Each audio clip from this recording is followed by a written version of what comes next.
Okay, who knows what this is? Yes, that's right. It's a magic key.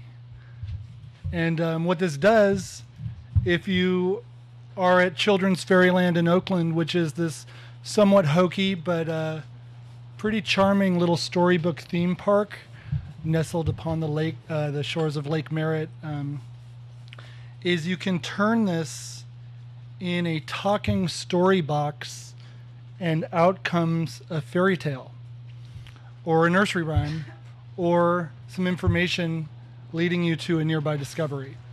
And this is an example of interactive multimedia that was designed and produced in the 1950s. And Fairyland is actually an inspiration and predecessor to another storybook theme park located in Southern California. It's called Disneyland. You may have heard of that.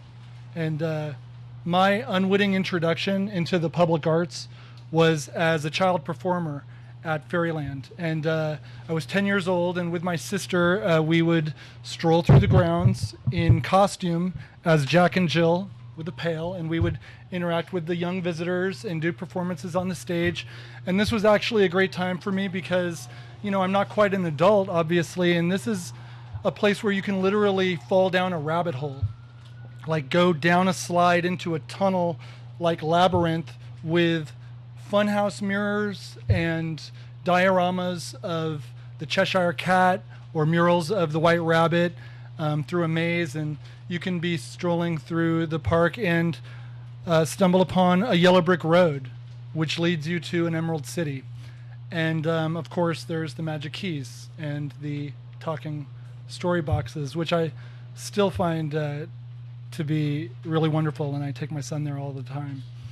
And so after having this experience in this environment for a full year, I would go back into the regular world, and it suddenly seemed so ordinary and just a bit drab and lacking in imagination.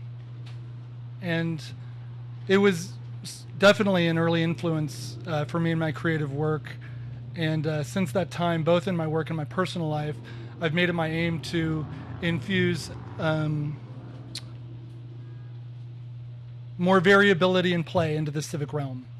And that's what I do with the organization Nonchalant, and I'm going to get a chance to tell you about that in a little bit.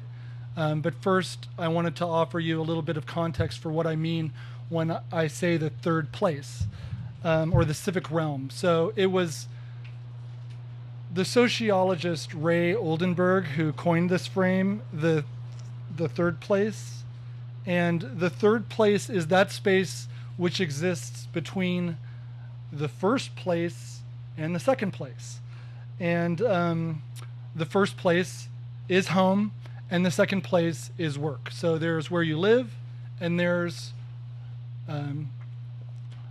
where you work. And third place is everything else. That's the public sphere, the civic realm. And he was basically arguing that we need these spaces in which to gather to develop a civil society, to engage in dialogue, to have a democracy, for public engagement, and basically to establish a sense of place. And that with the rise of privatization and suburbanization and currently the security state in which we live, that our access and privileges in the third place have diminished. And as an example of that, we should look at the situation we find ourselves in right now. This is South of Market, and this indicator is TEDxSoMa here. And what we see is certainly a lot of places in which people work. And there's a certain amount of places where people reside. And everything else is the third place. And what we can find here in the third place are a lot of roads and a few parking lots. And so that enables us to commute between the first place and the second place. And if we looked deeper, we find some places where we can shop and engage in commercial activities, and probably a few spots to pick up a latte.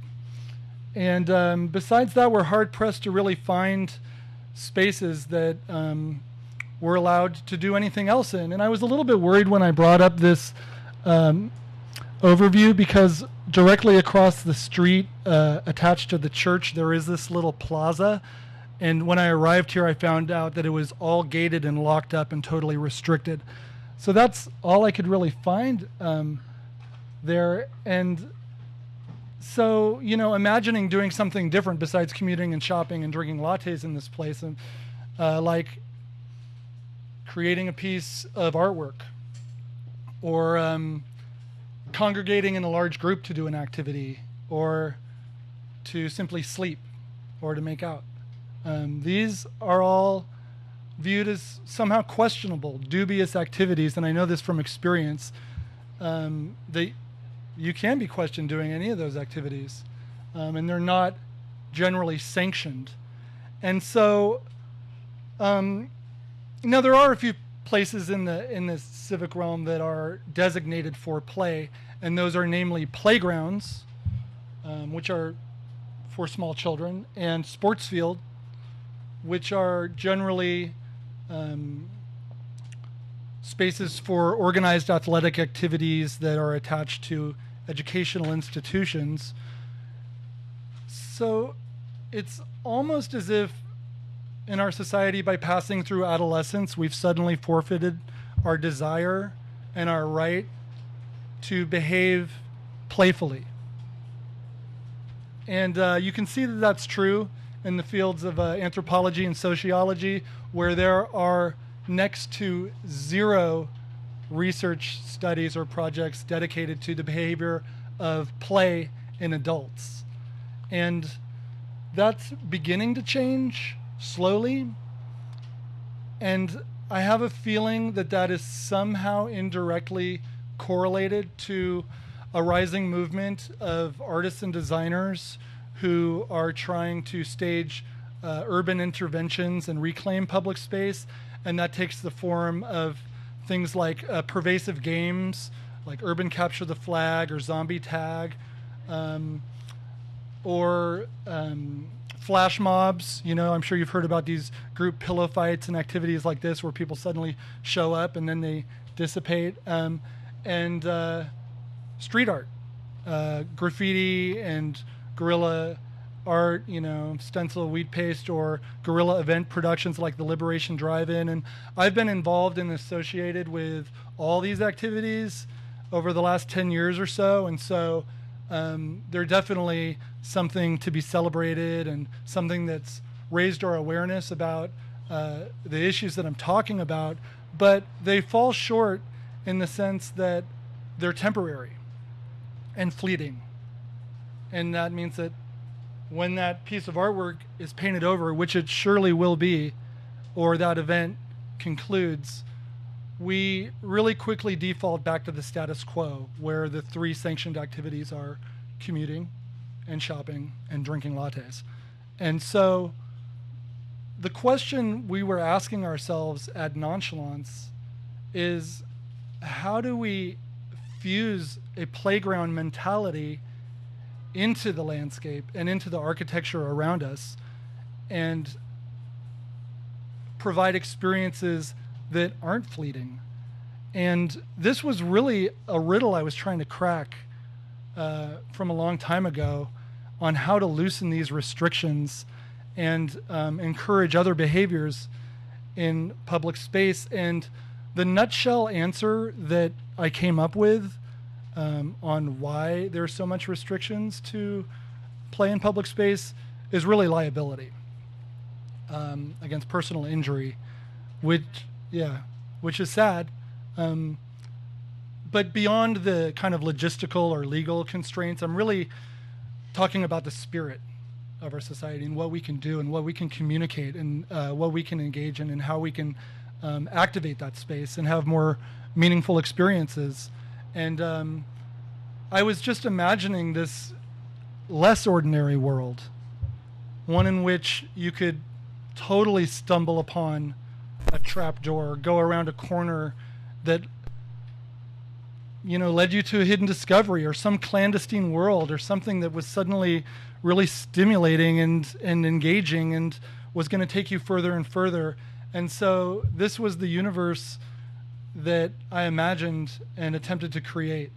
And the result is the Games of Nonchalance, which is an interactive narrative adventure taking place over the last 2 years in downtown San Francisco. And I'm going to give you an idea of what the first component of this adventure looks like. And so I'll ask you to kind of imagine you're walking down a street. You're probably going from work to home or home to work, or maybe you're going shopping.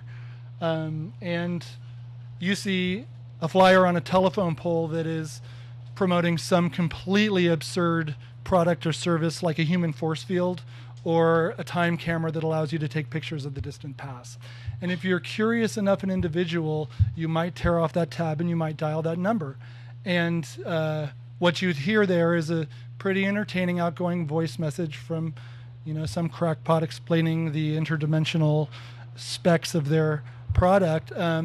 But again, if you're curious enough, you may find yourself at this building in the financial district of San Francisco.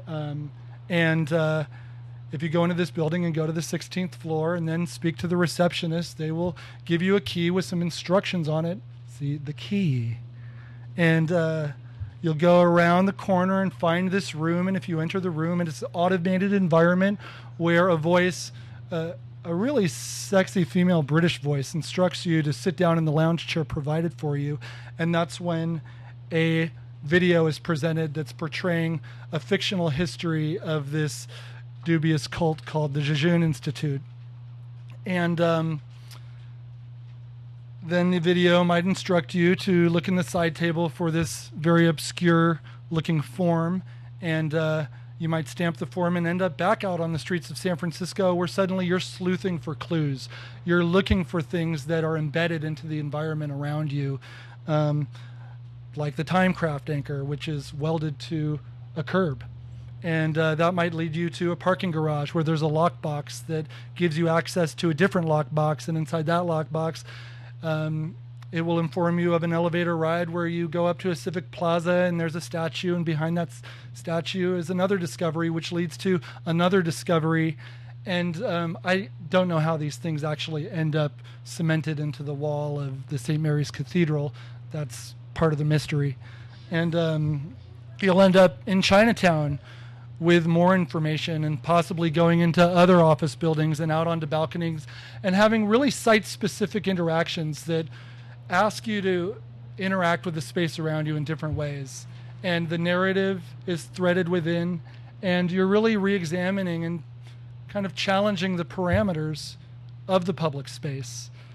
And there's more interactions, phone calls and returned calls, and you just might be led back to the building and granted another key and into a hallway and opening a locker, which gives you a key on a chain to a different locker.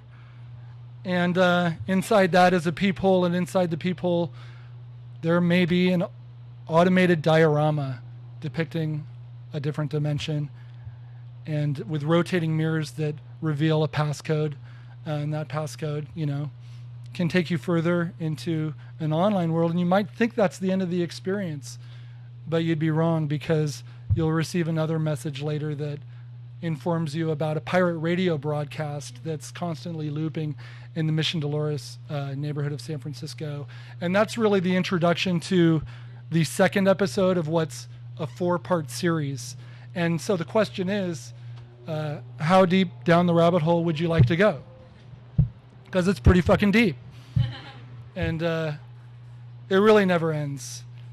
And what we're doing by asking audiences to become active participants in this new form of urban exploration is we're redefining the public space and imagining it or conceiving it as a playing field in which other types of behaviors are acceptable. And so the fictional entity, the Jejune Institute Center for Socio-Reengineering, has somewhat cheeky title, but we're actually very sincere about that aim of socio-re-engineering, which is redesigning the way that citizens engage with the space around them and ultimately with each other. And we do that through a methodology we've developed over the years based upon 3 core concepts: narrative, and this is the fable, the myth, the fiction, our personal stories, our history; consciousness, our awareness and our sensations; and genuine space. And that's in contrast to the second dimensional space existing on the monitor or on the page. We're talking about the visceral, real world environment in which we really exist, where we can taste and smell and touch each other. And so what I'm suggesting is that you don't have to buy a ticket and enter a theater to have an entertainment experience or be led on an adventure. That opportunities for spontaneity and play can be ubiquitous, and that trapdoors and side hatches and rabbit holes to hidden wonder and discovery can exist all around us all the time. So, thank you.